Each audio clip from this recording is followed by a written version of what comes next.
Good to see you. Thanks for joining me. Today we're going to talk about the new Donkey Kong game that is coming to the Nintendo Switch 2. For those of you who are new to the channel and this is your first video, welcome. My name is Jerrel. I'm a games developer. And for those of you who have been here before, got this strange look on your face. What's wrong? It kind of looks like you expect me to look like something else. Is something the matter? Look, sometimes it's a weird feeling when you see someone that you think you should recognize and they look totally different from how they've looked before. It's a little off-putting sometimes, but sometimes change is for the better, even if it can be difficult, even if it can be scary. And sometimes our friends like Donkey Kong change. And there's nothing wrong with that. Sometimes there's whole new adventures waiting for us if we can just get accustomed to the fact that sometimes change is for the better. And sometimes people look totally different than how you would expect them to. So let's go ahead and take a look at that Donkey Kong Bonanza trailer. Now today we'll have a technical look at Donkey Kong Bonanza. I want to discuss some things I notice as a game developer and point out some things that I think are just interesting. We're especially going to pay attention to the fact that this will be a Nintendo Switch 2 exclusive. And I want to point out what I feel connects the game to the Switch 2 in a way that it wouldn't really be done on the original Switch. So we'll go ahead and get started on that. Now the trailer is only about 2 minutes long. I know that Nintendo Treehouse has shared more video of the game, but we'll take a look at just the trailer today. Now, something struck me right away. There's a number of elements here that are so interesting to me because they seem to take a very bespoke approach to the design of the visuals here. They don't rely on brute forcing their way to visually appealing graphics the way that an Unreal game does. People say that Unreal games all look the same, and that mostly is because Unreal can rely on just brute force to make things look visually shiny and eye-catching and appealing, and developers don't really need to do much to make things visually appealing. The approach that I see here is the exact opposite. Everything is so well considered and thought out. For example, these light shafts here are not volumetric lighting. I just assumed they would use true volumetric lighting here. So volumetric lighting is a modern rendering technique that allows developers to simulate a sense of density in the atmosphere. For example, light reflecting off of moisture or dust particles in the air. It looks realistic. It's very pleasant to see. I know that the Switch 2 is strong enough to handle volumetric lighting as we've seen it in other games that were shown to us, but this is not volumetric lighting. This is just, it's just a handmade bespoke model that has a texture applied to it and a shader that makes it look like it is a light shaft. A shader is just a set of instructions that tells the game how to render a piece of geometry. It's quite simple. Everything in the game that has some visuals to it requires a shader. It uses a shader to tell the game how it's supposed to be rendered. So I find this interesting because this is how visuals would have been done in the olden days, back when we still rode dinosaurs to school and we were playing N64. This is how they would have done light shafts. They would have expressed that using a model with just a texture that made it look like a light shaft. And I love that approach. There appears to be some sort of animation going on with that as well. And they could be using a particle system to generate that because there are some frames of animation there. You can see that we use these leaves falling in the foreground here to build a sense of movement and depth as the leaves are falling close and then in the midground and the background there. It just helps the scene feel deeper and more alive. We'll see things like a strong use of bloom. Bloom adds a halo effect between the light and the dark pixels, but this is some of the strongest usage I've seen in in any game like this. And in general, when you see amateurs just starting out and making games, especially in Unity and Unreal, they just crank up the bloom. Again, the bloom is that visual effect, and it you can generally tell when people are not that experienced because they're not exactly sure what to do to make their visuals appealing. And so bloom feels like a shortcut, but when you overdo it, it just looks sloppy and blurry and hard to look at. But the way they've implemented it here, they really lean into the colors of the light source in such an interesting way. And I've not seen it implemented in this way, but it gives the game quite a distinct and interesting look. And I really like this because it's visually interesting, but it's so different from any other game that we've seen, especially recently.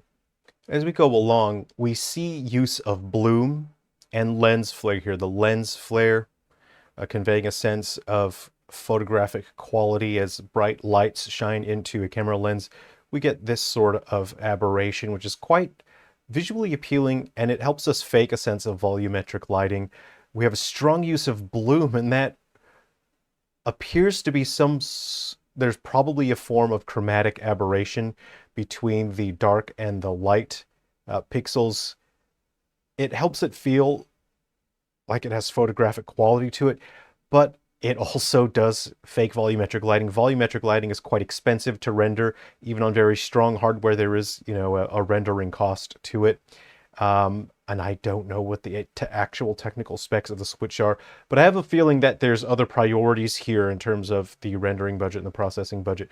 But something like this is quite just visually appealing to me. It's so interesting. And this is my VLC. This is not the game doing it. This is VLC and Windows. Windows is a product that used to be good until Microsoft continually sabotaged it until it becomes borderline unusable for the purpose of forcing people to upgrade and buy new machines and new software. So cool. Thanks, Microsoft. Again, here we see use of those. It's probably particle effects they're using to convey those light shafts. Really pleasant. And it's so cool when we do finally get to see the reveal that has Donkey Kong in it. This is so interesting. We get to see use of, these are just particle effects to convey a sense of fog. Again, you don't need the rendering heavy volumetric fog when you can use particle effects like that, which are significantly cheaper on the rendering budget. We see the shimmering there. It feels like they're using a lower resolution of bloom just there, but we see our main man, Donkey Kong, and it's interesting because he looks so different. We see a familiar outline, but we can tell something isn't quite right. His proportions are very different here. He's got a miner's hat, which in a different scene, I thought he was wearing a hat similar to Diddy. He still has his tie, but he's got suspenders and pants, which is so interesting. His face just feels more expressive now.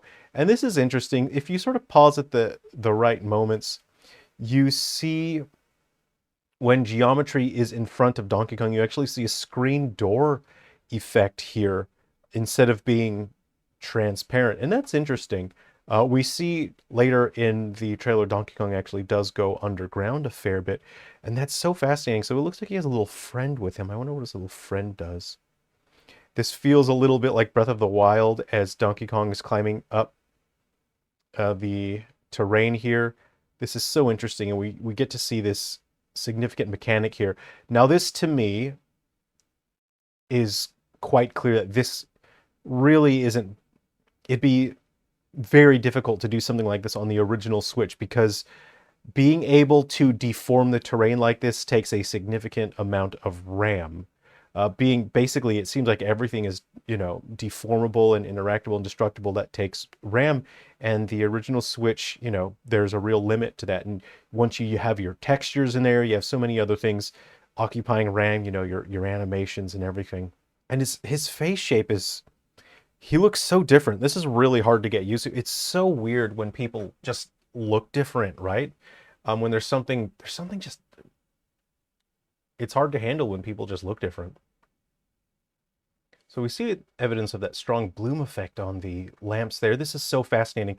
As a developer, this looks like a nightmare to me. This having to implement a system where the camera can go beneath the terrain. really defining the traversable routes of uh, the underground areas. This is a technical challenge, and it would have been really frustrating to have to try to do something like this on the original Switch, which again had limited RAM, especially compared to Switch 2. Something that we see on Donkey Kong's fur is that was so interesting. Again, this is VLC freaking out, but Windows is doing something. It's really, I really dislike Windows and the way Microsoft is running it. It's all of my Windows machines keep getting worse with every single Windows update. So it's just very anti-consumer. They're just sabotaging your products and making them worse. I kind of feel like his fur flattened a little bit in the water. So something that we see his fur actually animate. It does have, like wind simulation. There may be some physics simulation on there, which all has a rendering cost. But it's so interesting. These are not actually modeled. The fur that you see on his body. It's actually cards. We call them cards because it's just like a quad. It's like a square basically sticking out of his body, and then the texture makes it look like fur. It's got transparency values to it, and I'm wondering if it feels like it gets a little flatter when it's wet. We don't see that much of it, so it's hard to tell, but it's nice to see these little water effects. These are particle effects that are generated as he's moving through water. It looks like we have pixel deformation through the water. This shader for this water looks like it'd be quite expensive, but I think the Switch 2 can just handle this quite easily, We see so much transparency effects. This is something that's always pretty expensive for game hardware, is anything that has transparent pixels. So these particle effects like that. But I see so much here, and to me this is kind of a flex saying transparent pixels are easy now, man. It's easy, baby. We have this really, again, very strong bloom effect with the very pronounced saturated colors. This is so visually pleasing to me. This is more interesting than having hyper realistic volumetric lighting, and I really like what I'm seeing. It reminds me of the N64, but in a very good way, not in a sort of, oh, we're just leaning into nostalgia to make people like something. It's just an interesting look. I really like the side-scrolling section here. That's obviously want to remind us of the older games. And I noticed, yeah, we're using just basic distance fog. I'll try and point it out when we get to another area. His tongue is, hyper animated. You can get a good look at the cards, So again, it's basically just squares. The actual 3D models are squares, and then we have just the textures that make it look like fur. Just very fluid with its animations. I really, really like what I'm seeing here. Again, with the strong bloom with the color, this is so pleasant to look at. You can see that screen door effect as his foot goes behind this part of the terrain here. This is interesting to me because this likely it's unlikely that what we see here, sort of these tiles, these are not models. They're probably using something called tessellation, or it's like a height map, really. I mean, it's, but tessellation, you sort of use just a texture so you don't have to model this stuff, and then tessellation will sort of, create that model. And I'm looking at it.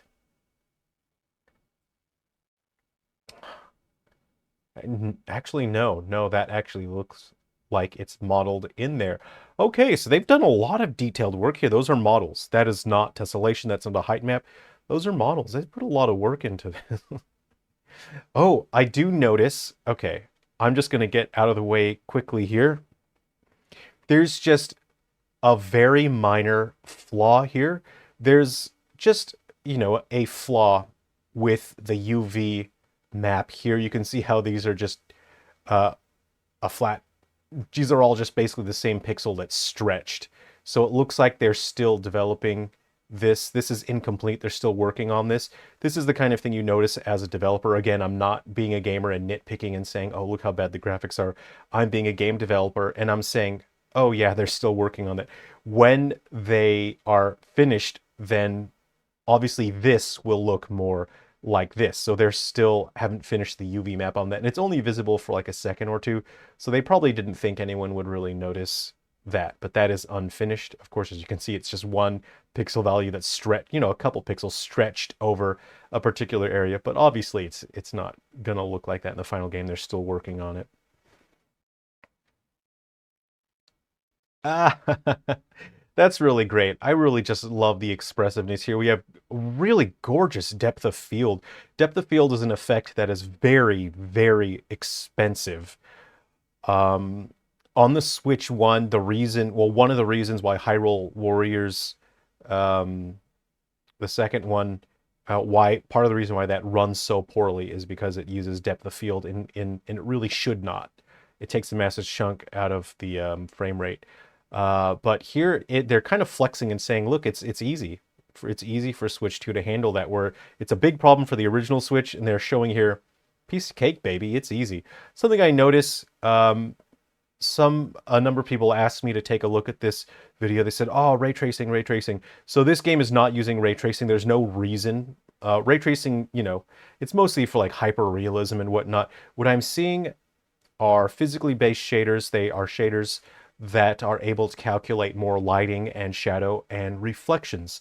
So what we have here is something called a reflection probe. The game is not using ray tracing to collect, colors and lighting values and things like that. What it's doing, it's basically putting a 360-degree camera where Donkey Kong is and then taking a picture of the environment and then reflecting the environment. So it's basically generating one texture and saying, hey, this texture is the reflective surface. That is why this looks so good. If we didn't have physically based shaders, then say, for example, you see how the bottom parts of his fingers here, if we didn't have physically based shaders, then that would just be dark, right? It would be just in shadow. But because we are using physically based shaders and reflection probes, the reflection probe has taken a picture of the ground and it says, oh, the ground is kind of grayish white and it's kind of light colored, so it's reflecting that light color or expressing a sense of reflection. It's not actually reflecting. Really, any sort of visual art, any video game, it's more about expression. What are you expressing? What are you conveying? We're conveying that there is a reflection. There isn't actually a reflection, So high resolution shadows that look quite nice. Let's see here. Let's move through it. You can see the wind simulation on the further. I'm worried about scrubbing using VLC because Windows is just having a big old tantrum today. Again, a lot of particle effects. You see the wind with his wind simulation on his fur. This is just so fun.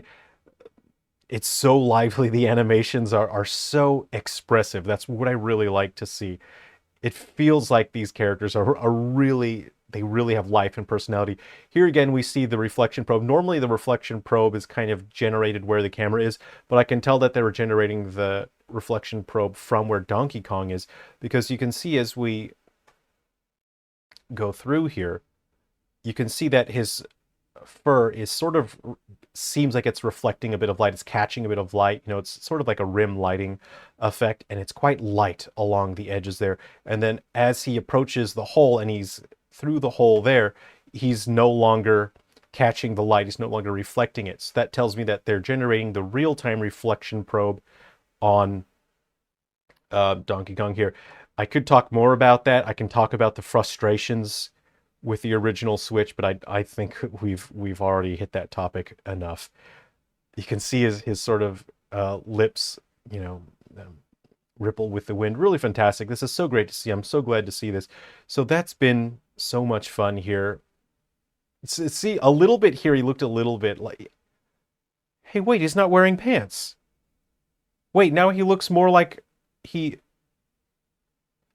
oh, this is interesting. This is his previous design where he has no pants. Even his face looks a little bit more like his previous design. What is that all about?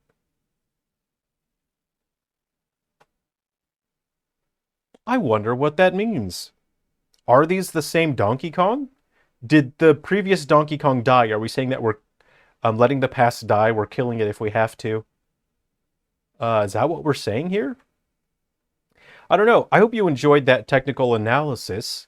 A lot of people have been asking me about my games, so I'll just share a little bit of one of my games with you. My latest one that I did is called Clash Your Ball, and it is an arcade-style action puzzle game.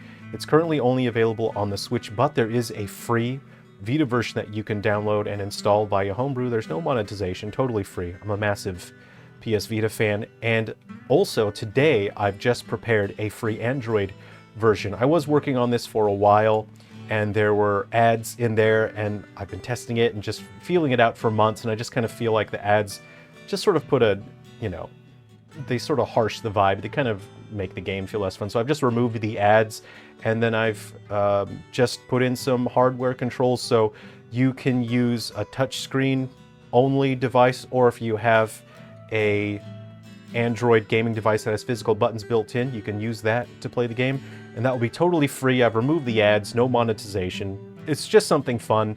You can enjoy Clash Your Ball totally for free on PS Vita and Android platforms. The links will be in the description. You can download them. And if you would like to support the game, you can purchase it on the Switch. I'll bring that to Steam. So, thanks for joining me, and I'll talk a little bit about the suit now. Hey, did you enjoy the new suit reveal? I've had people comment and ask me and send me messages, and they ask about the suits, and they say, oh, you must be rich, you wear fancy clothes. Well, actually, I look into sources of these sorts of suits and tailors who can create suits at a reasonable price.